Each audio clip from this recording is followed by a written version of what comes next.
What's up, guys? It's Sam here, and I wanted to talk about the number one factor determining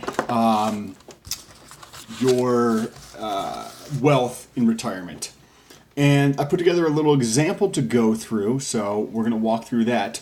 But there was some research done, I think it was by TD or Vanguard or something recently, and it showed the number one factor in terms of weighting, the amount of the effect it had on the wealth somebody has in retirement.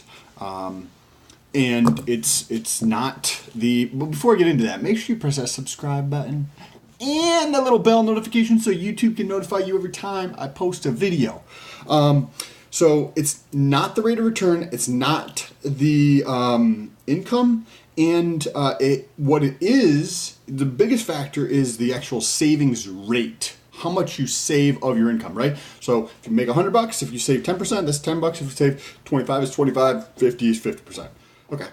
So I put together a little example to help hopefully illustrate that. So if you like this example, make sure you press that thumbs up button when we're all done. Some of the numbers in here are based off of what I'm doing. So we've got age is 34. I'm 34. Retirement is 67. I'm definitely not going to be retiring at 67. From a traditional job, I'm going to be retiring relatively soon, but I'm not going to be working for somebody else. I'm going to be doing my own thing. Life expectancy is 95. Current savings is about 20 grand. Inflation. I looked at the inflation over the last 18 years and just took a simple average of that, and it was around 2.25%. So I'm using inflation of around 2.25%.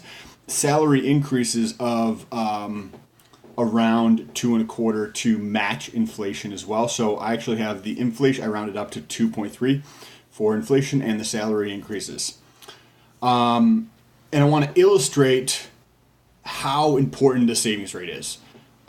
My savings rate is around 60, I think it was 63% last time I checked, right around 60%, and between 60 and 65%. I would like to continue increasing that.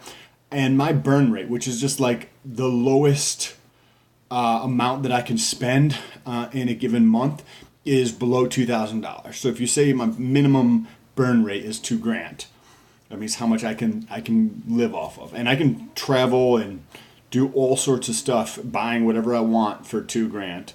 I don't feel any type of deprivation doing that at all because I'm shooting for something that's much bigger for me. Okay, so now I put together this example. Those are the inputs, and then I put in three different salaries, right? Because that's one of the factors, right? How much you make. So the first one's 30 grand, the next is 60, and the last is 120. And I use 60 because that is about what the household income is in the US on average. That's household, right? So that doesn't mean it's an individual. That could be two people or multiple people in that, but the average I think is around 59,000. So 60 grand, half of that, you know what I mean, 30, and doubling that is 120. Just to give a disparity in terms of the range of the income, to show the effect on the total amount you have in retirement. And then I also did that with the return, right? I did 5% rate of return, 10% rate of return, and 15% rate of return. Lastly, I did the savings rate. So remember, the savings rate is just how much of your gross you're saving on an annual basis. 10%, 25%, and 50%. And you might think like, holy fuck, how could somebody save 50%? It's really not that hard. If you're actually curious, reach out to me on Instagram. I'm more than happy to tell you exactly how I do it. Or leave a comment below and maybe I'll make a video on it.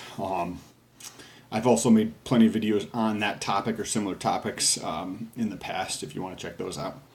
Okay, so now to kind of get a gauge of where we need to be in each of these examples, there's another study it's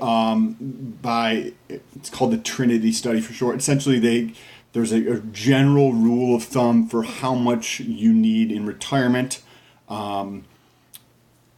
Basically, how much you can spend out of your portfolio without really touching the principal balance of your portfolio. It's around 4%. So if you take the inverse of that, inverse is just 1 divided by that, you'll get 25. So if you take 25 times whatever you spend on an annual basis, not what you make, but what you spend on an annual basis, you'll get a rough approximate of how much you need for retirement. So this illustrates two things, right? This example here. But I'll get into that first. Okay, so, and I have the nice little spreadsheet that I put together.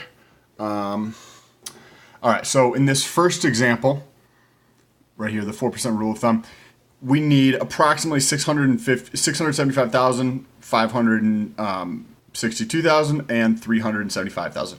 This is how much you need in retirement to live off of, based on how much you spend of $30,000 what you make, right? So that's just an approximation of what you'll need in retirement. So as you can see, those numbers actually went down as the savings rate went up. And intuitively, that makes sense, right? Like if you make $30,000 and you save 50%, before you unsubscribe and leave me a nasty comment below, being like, how can somebody live off of $15,000 a year? Well, it's really not that hard. I can live off of well less than $2,000 a month. So it's not that hard. That $22,000 a month is $24,000 a year. That's not that far away from 15, and I can live on significantly less than what I'm living on. That includes like travel and all sorts of stuff for $2,000 for myself. So it's definitely doable if there's a clear objective and goal behind it. Okay. So with that being said, you can see that the actual amount needed in retirement goes down. And as I was mentioning, that makes sense intuitively because you're spending less, right? If you spend $15,000 a year, or if you're saving 10%, right, you're going to spend $27,000, right? So there's a big difference in how much you need to be able to spend every year in retirement. And I put the retirement age as 67 on this example. So if you're saving 10%, and you have a 5% rate of return, you get almost $400,000 in retirement. So you're not going to actually get to retirement with enough money if you averaged a 5% rate of return. If you got a 10% rate of return, you'll have 1.1 million. So you'll have more than what you need. Not double, but like close to. You'll have plenty of money if you're. If you're in that neighborhood, right? So if you look at the historical returns on the market over the last several number of years, if you're using like a real number for returns, or if you're using a nominal number, and that just is going to be adjusted for inflation. So if you do not have it adjusted for inflation, I think it's around 9% or something like that. And it depends on the time frame and which markets you're looking at and all that kind of thing. So if you want to be conservative and you call it 8%, you should be good. I didn't calculate it, but you should be good. And that would be realistic, right? Between a 5 and 10%, you should be able to meet your goal. Then you'd be good at 10% at $30,000.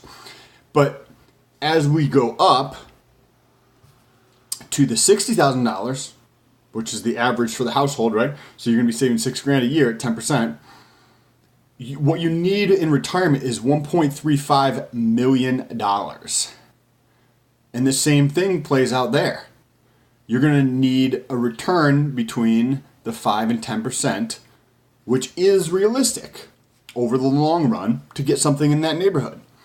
And the same exact thing plays out for the $120,000. You're going to need, and I'll show you these numbers in a second, you're going to need $2.7 million to retire. So this is what we're looking at. If your return is between 5 and 10%, this is what you'll have in retirement. $400,000 or 1.15, right? This is how much you need. So you'll have between these two numbers, so you'll be good. Right here, we have $60,000 saving it. This is the savings rate, if you look over here, of savings rate of 10%. Your return is 5%, you'll have 700 grand. If your return is 10%, you'll have 1.9 million, right? What you need in retirement is this. So that's between these two. If you look at historical expectation, historical returns, empirical evidence, it suggests it would be accurate. That would be a fair assumption to make. Same thing over here for $120,000. If you're saving at 10% of your income and your return is 5% a year, you have 1.3 million or 3.4 million in retirement, right? That's about 35 years from age 34, which I am right now, until age 67. So you would need 2.7, which would be in this neighborhood. So you would be correct. You would be on track. Like as long as historically over the long run that still holds up, and it has held up over the last 100 years or so. So you should be good saving 10% for the next 35 years to be able to retire on what you're spending. So if you're in that neighborhood and if you want to retire at age 67, you should be good to go, right? That's based on all the input and the assumptions that we have here. Now, if you jump that savings rate up to 25%, two things happen. First of all, you're putting away a fuckload more money, right? Because you're investing a lot more. At 100 grand, that's $25,000 a year versus $10,000 a year. So you're more than doubling that. And the second thing is, you actually need less money in retirement, as I just mentioned. Because if you're, just for easy math, $100,000, right? And you're saving 25, so you're only living off of $75,000. Which means in retirement, you actually need less money. And that's illustrated with the rule of thumb here, right? So let me just show you what this is. This is $30,000 times 1 minus 10%, right? Because that's how much we're saving. So we're living off of 90%. That's what this illustrates right here. Times 25, which is the inverse of 4%. Again, the inverse is just 1. Let's see. 1 divided by 0.04 gives you 25. So that's all this is. All right? All this is. So as you can see here, if you increase your savings rate 25%, the amount you need in retirement is less. So even at 5%, you're still going to you're still going to reach your goal. You're going to have 850,000 and you only need 550. And at 60,000, you need 1.1, you're going to have 1.6. And then at 120, you'll have 3 million and you only need 2.2 million.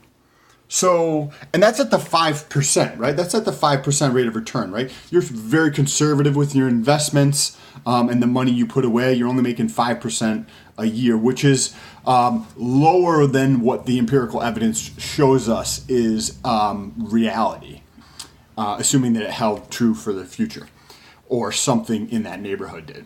So right there you can see how instead of hoping that the market's going to stay the same, right?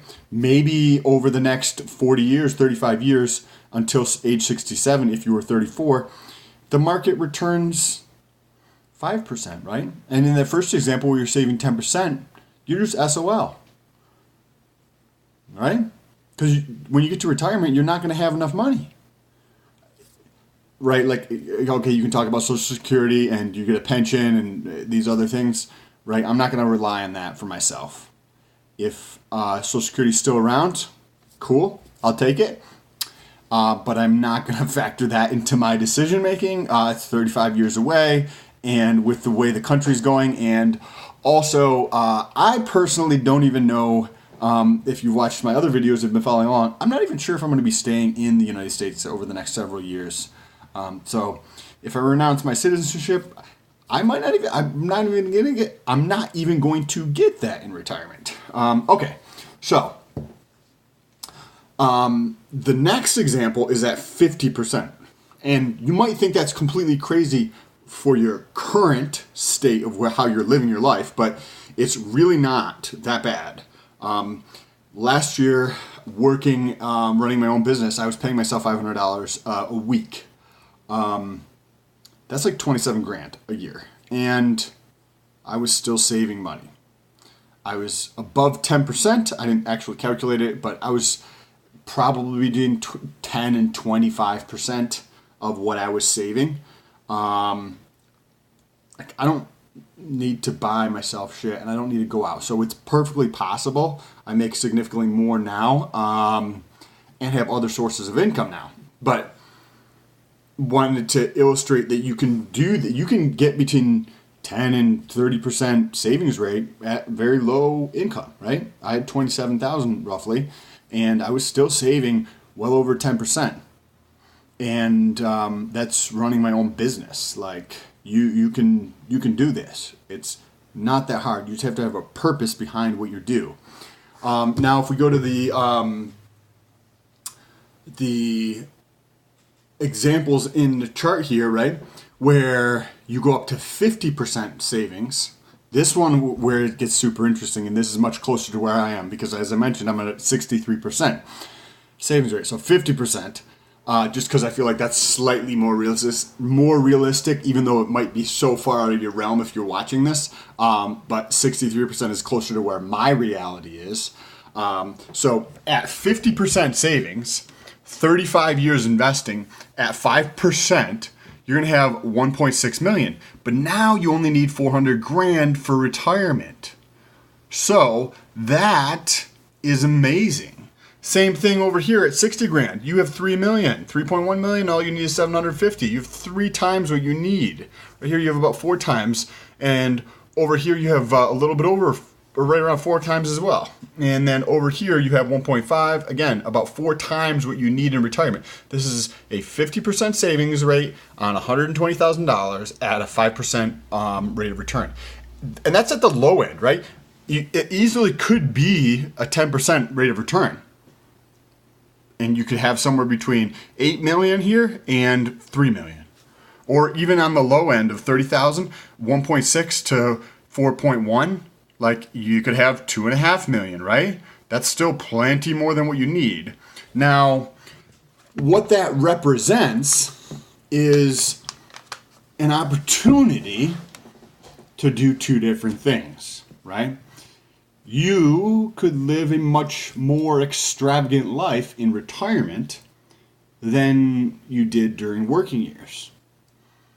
All right, that might sound appealing to some people.